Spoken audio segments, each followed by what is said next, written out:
Greetings of today. This is Sanjana Srivastav, Assistant Professor Jyoti Prakash महिला BEd college. आज का हमारा टॉपिक है सर्व शिक्षा अभियान, शिक्षा का अधिकार, सर्व शिक्षा अभियान, सब पढ़े सब बढ़े। ये टैगलाइन है सर्व शिक्षा अभियान का। Now we will delve into what is सर्व शिक्षा अभियान, key features of सर्व शिक्षा अभियान, इसमें इम्प्लीमेंटेशन स्ट्रैटेजीज, इसके फंडिंग और बजट, इसकी उपलब्धियां, इसके challenges and then conclusion as it is written in Hindi also, इसके परिचय, इसकी विशेषताएं, कार्यान्वयन रणनीतियां, वित्त पोषण एवं बजट और इस सर्व शिक्षा अभियान की उपलब्धियां और चुनौतियां, साथ में हम निष्कर्ष भी देखेंगे।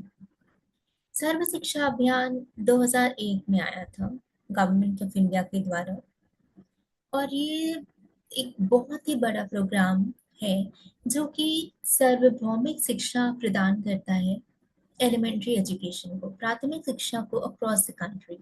It represents one of the largest educational programs aimed at universalizing elementary education across the country. सर्व शिक्षा अभियान भारत सरकार द्वारा 2001 में शुरू किया गया था, एक महत्वपूर्ण कार्यक्रम है। ये देश भर में प्राथमिक शिक्षा के सार्वभौमिकरण के उद्देश्य से चलाया गया है।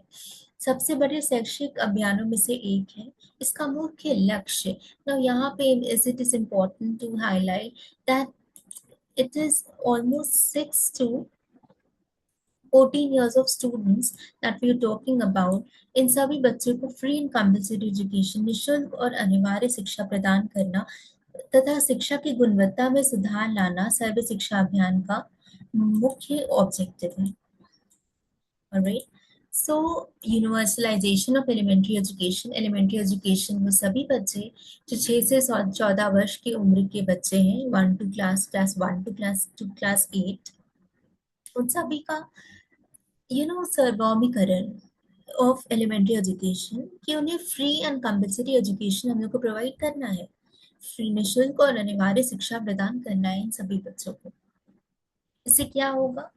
इससे एनरोलमेंट रेट बढ़ेगा और हमारा जो ड्रॉप आउट रेट है वो घटेगा। जो बच्चे छोड़ के चले जाते हैं वो रेट घटेगा और ज़्यादा बच्चे आएंगे, उसका एनरोलमेंट रेट और बढ़ेगा। तो इसीलिए हम लोग चाहते हैं कि हर एक संस्था में ये सभी बच्चे प्रेजेंट रहें और पढ़ाई करें और इसके लिए हम लोग उन्हें फ्री एंड कंपल्सरी एजुकेशन दे रहे हैं। आगे बढ़ते हैं। Then we'll talk about what are the, just go to the, we have done the introduction of सर्व शिक्षा अभियान। So what is the major aim of सर्व शिक्षा अभियान? The primary goal of Sarva Shiksha Abhiyan is to make elementary education available to all children in the age of 6 to 14 years. It includes that every child has access to school and receives basic education. सर्व शिक्षा अभियान का मुख्य उद्देश्य है कि 6 से 14 वर्ष की आयु के सभी बच्चों को प्राथमिक शिक्षा उपलब्ध कराना है। इसके अंतर्गत ये सुनिश्चित किया जाता है कि प्रत्येक बच्चे को स्कूल तक पहुंच मिले और वह बुनियादी शिक्षा प्राप्त कर सके। इस अभियान का लक्ष्य केवल विद्यालयों की संख्या बढ़ाना नहीं, बल्कि यह सुनिश्चित करना है कि बच्चा शिक्षा प्रणाली से जुड़कर गुणवत्तापूर्वक और समावेशी शिक्षा प्राप्त करे। The major aim is not only to give education and to raise the access to schools, but also to receive basic education to every child. The basic and the inclusive education to every child is the major objective of Sarva Shiksha Abhiyan. Sarva Shiksha Abhiyan focuses on 6 to 14 years of age of students, and demographic is crucial because it covers the entire span of elementary education from 1 to 8 class of students. मैंने पहले भी कहा था class 1 to class 8 के सभी बच्चे को सर्व शिक्षा अभियान 6 से 14 वर्ष के जो बच्चे हैं, इस अवधि में बच्चों के बौद्धिक, सामाजिक और भावनात्मक विकास की नींव रखी जाती है। एज वी ऑल नो कि इस क्लास 1 टू क्लास 8 में जितने भी बच्चे हैं उनकी लाइक इंटेलिजेंस, उनके सोशल स्किल्स, उनके इमोशनल डेवलपमेंट के लिए ये आयु ये बहुत ही इम्पोर्टेंट है, और हर एक बच्चे का overall development is also very much required. So इसीलिए सर्व शिक्षा अभियान का मुख्य उद्देश्य यही है कि इस आयु के वर्ग के बच्चे को कभी भी शिक्षा से वंचित ना रखा जाए और उन्हें गुणवत्ता शिक्षा प्रदान की जाए। और सब सर्व शिक्षा अभियान का उद्देश्य है, it not only focuses on enrolment but also on providing quality education। ये ना सिर्फ हमें एनरोलमेंट के बारे में बात करता है, बल्कि गुणवत्तापूर्वक शिक्षा के बारे में भी बात करता है। It aims to create equitable education environment ensuring that children from all social backgrounds including marginalized communities have access to quality education. So ये अभियान विशेष रूप से ये सुनिश्चित करता है कि समाज के सभी वर्गों, विशेषकर वंचित एवं पिछड़े समुदायों के बच्चे को भी गुणवत्तापूर्वक शिक्षा प्राप्त हो। यहाँ पे हम लोगों को सभी क्लास का यहाँ हमें सभी class, caste, gender, irrespective of all these things, we have to see that जितने भी पिछड़े समुदायों के बच्चे हैं उन्हें गुणवत्तापूर्वक शिक्षा प्रदान की जाए। इसके माध्यम से शिक्षा में समानता, समावेशीकरण और सामाजिक न्याय को बढ़ावा दिया जाता है, ताकि कोई भी बच्चा अपनी सामाजिक या आर्थिक पृष्ठभूमि के कारण शिक्षा से वंचित ना रहे। तो there are some children कि उन्हें आर्थिक economically they are not so strong, right? So because of that they are not able to avail the education। तो सर्व शिक्षा अभियान का ये है मोटो कि एक समावेशीकरण, इंक्लूसिवनेस आए, समाज में न्याय हो, इक्विटी हो, और ये सब चीजें को बढ़ावा दी जाए। Then another objective is to enroll all children in school irrespective of age and social gaps in education। सर्व शिक्षा अभियान का प्रमुख उद्देश्य यह सुनिश्चित करना है कि प्रत्येक बच्चा विद्यालय में नामांकित हो। इसके अंतर्गत सरकार द्वारा विभिन्न प्रयास किए जा चुके हैं ताकि कोई भी बच्चा शिक्षा से वंचित ना रहे और सभी स्कूल के बच्चों को पहुंच प्राप्त हो सके, right? So this is one thing and another thing is that Sarva Shiksha Abhiyan का मुख्य उद्देश्य ये भी है कि लैंगिक और सामाजिक असमानताओं को कम करना है।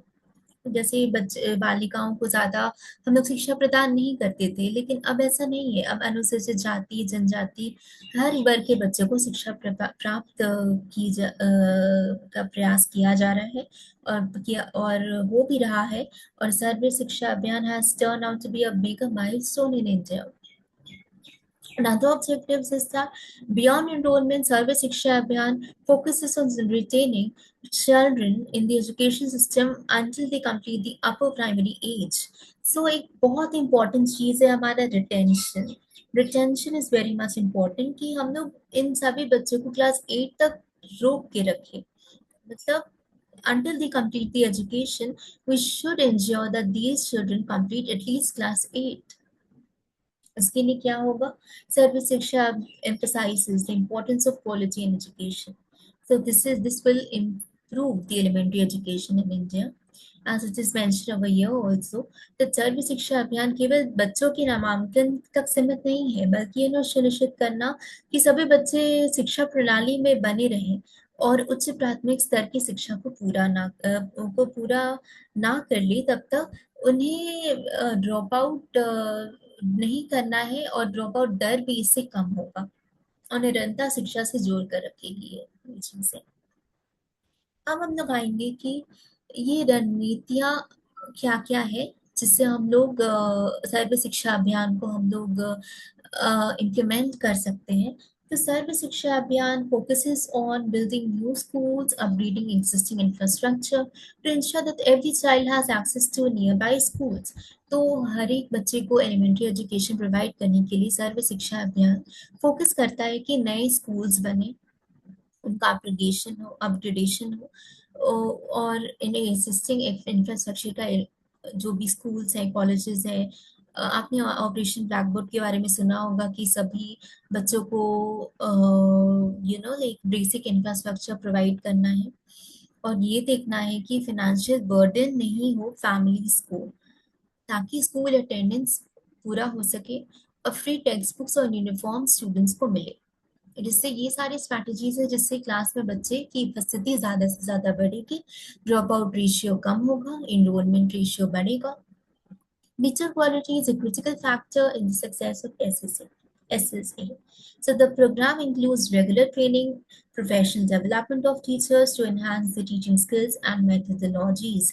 So another critical factor is that हमारी शिक्षक को रेगुलर ट्रेनिंग और प्रोफेशनल डेवलपमेंट देना भी और उनके टीचिंग स्किल्स को अपग्रेड करना भी बहुत ही इम्पोर्टेंट है. सर्व शिक्षा अभियान encourages the adoption of innovative teaching methods to make learning more engaging and effective. सर्व शिक्षा अभियान नए नए नवीन ज्ञान ज्ञान से लर्निंग को अधिगम को और इंगेजिंग और इफेक्टिव बनाने पे कार्यरत है. ठीक है. सर्व शिक्षा अभियान का फंडिंग जब हम बात करेंगे तो सर्व शिक्षा अभियान is a collaborative effort between central and state government. Funding is shared to ensure the program has sufficient resources to achieve its objectives. तो ये राज्य और केंद्र सरकार के द्वारा एक जॉइंट वेंचर है, जॉइंट कोलैबोरेटिव एफर्ट है, जिससे कि ये इंश्योर किया जाता है कि सफिशिएंट रिसोर्सेज प्रोवाइड किया जा रहा है. और funds are allocated to states based on the specific needs and requirements. हर एक राज्य को फंड्स उनके नीड और उनके रिक्वायरमेंट के हिसाब से दिया जाता है. और this means that states with higher number of out of school children or greater infrastructure deficits receive more resources to address these challenges effectively. मतलब जिसमें जो स्टेट्स जिसमें higher number of out of school children है, मतलब बहुत ज़्यादा children है, बहुत ज़्यादा बच्चे हैं आउट ऑफ स्कूल चिल्ड्रन, और इसमें बहुत ही ज़्यादा like there is a greater deficit in infrastructure. उनको रिसोर्सेज ज़्यादा से ज़्यादा प्रोवाइड की जाए ताकि वो लोग जितने भी चैलेंज हैं उस वो हम लोग ज़्यादा से ज़्यादा उस चीज़ को संतुलित कर सके और समावेशी विकास संभव हो सके. SSA has led to substantial increase in enrollment rates across India. By focusing on outreach programs and awareness campaigns, more children, especially from marginalized communities, have been brought into the formal education system. तो एक significant enrollment rates ये एक achievement है हमारा SSA का. उसने ये सुनिश्चित किया है कि आउटरीच प्रोग्राम्स के माध्यम से जितने भी प्रोग्राम्स चलाए जा रहे हैं एसएसए के द्वारा और जितने भी अवेयरनेस कैंपेन्स चलाए जा रहे हैं कि 6 से 14 वर्ष के सभी बच्चों को free and compulsory education provide करना चाहिए. तो ये सुनिश्चित किया जा रहा है कि ये जो जितने भी बच्चे हैं वो लोगों को फ्री एंड कंपल्सरी एजुकेशन मिले और एजुकेशन सिस्टम में सुधार हो. So the implementation of SSA has led to significant improvement in school infrastructure. These includes the construction of new classrooms, provision of clean drinking water, and sanitation facilities. So SSA के द्वारा नए classrooms बनाए गए हैं, स्वच्छ पेयजल की सुविधाएं, sanitation, cleanliness वगैरह दी जा रही है. SSA has prioritized the training and professional development of teachers through teachers is important link for their training and development is required because उनकी ट्रेनिंग उनके डेवलपमेंट नहीं होंगे तो हमारे बच्चे ज़्यादा से ज़्यादा सुविधा प्राप्त नहीं कर पाएंगे, ज़्यादा से ज़्यादा सशक्त और like they not be able to gain quality education. तो इसके लिए हम लोग workshop, seminars, ongoing training programmes चलाते हैं जिससे नए नए तरीके से बच्चे टीचर्स जो है वो स्टूडेंट्स को पढ़ाते हैं. SSA also has a profound impact on girls' education and marginalized communities. जो हमारे गर्ल्स हैं उनकी शिक्षा और जो पिछड़े वर्ग की कम्युनिटीज के जो भी बच्चे हैं उनको जेंडर इक्वलिटी और इंक्लूसिविटी SSA ने इंश्योर किया है और ये इंश्योर किया है कि एनरोलमेंट रेट और retention of girls is important in schools. अब एसएससी को इम्प्लीमेंट करने के लिए बहुत सारे चैलेंजेस फेस करने पड़े हैं. एक मेजर चैलेंज जैसे कि रीजनल डिस्पैरिटी हो रही है एजुकेशन क्वालिटी में. इसका मतलब क्या है कि क्षेत्रीय असमानताएं अगर दूर हो जाएंगी तो सर्व शिक्षा अभियान की चुनौतियां भी कम हो जाएंगी. Dropout rates, particularly in rural areas, remain a significant challenge for SSA. जो ड्रॉप आउट रेट्स है, जो बच्चे छोड़ के चले जाते हैं 8 क्लास से पहले ही, तो that is important that we have to address this issue And this is a challenge for SSC till now. SSC relies on community involvement for its success.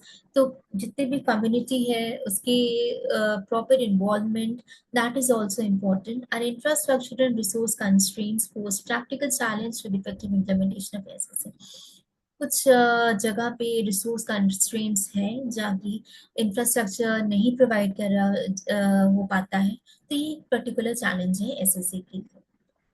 Now we have come to the juncture when we have to conclude the SSA. So, Sarva Shiksha Abhiyan has played a pivotal role in transforming the landscape of elementary education in India by focusing on universal enrollment, quality education, and equitable access. Sarva Shiksha Abhiyan has made significant strides in addressing education disparities.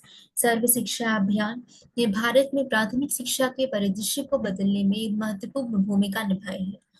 Right, this is very right that the Sarva Shiksha Abhiyan has changed the entire scenario of elementary education in India, or universalization of education is also there, quality education is also there, equitable opportunities is also there, and Sarva Shiksha Abhiyan ने शैक्षिक समानताओं को कम करने के लिए उल्लेखनीय प्रगति की है.